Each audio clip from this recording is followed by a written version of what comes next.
అలా సాయంత్రం ఈరోజు నాకేంటో పునుగులు కానీ గారెలు కానీ తినాలనిపించలే, తీయగా సేమియా పాయసం తిందామనిపించింది.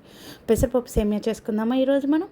ఫస్ట్గా కళాయి పెట్టుకొని నెయ్యి వేసుకొని అందులో సేమియాని గోల్డెన్ కలర్ వచ్చే వరకు నేతిలో వేయించుకోవాలి.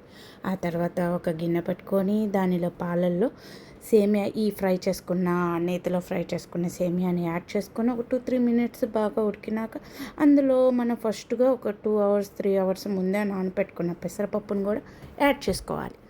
ఈ రెండు బాగా ఉడికిన తర్వాత చూడండి, ఎమ్మీగా బాగా పాలల్లో ఎంత బాగా కలిసి ఉంది కదా, బాగా తెరులుతా. ఇప్పుడు సేమియా పెసరపప్పు ఉడికినాయి అని తెలిసిన తర్వాత దాంట్లో మనకి తగినంత షుగర్, మీరే షుగర్ ఎక్కువ తినాలంటే ఎక్కువ, లేదు లైట్గా తీసుకోవాలంటే లైట్గా మీ టేస్ట్ని బట్టి వేసుకొని దానిలో నేతిలో వేయించుకున్న జీడిపప్పు కిస్మిస్ యాడ్ చేసేసుకోవడమే. చూడ ఎమ్మీ సేమియా పెసరపప్పు సేమియా. Like and share, subscribe.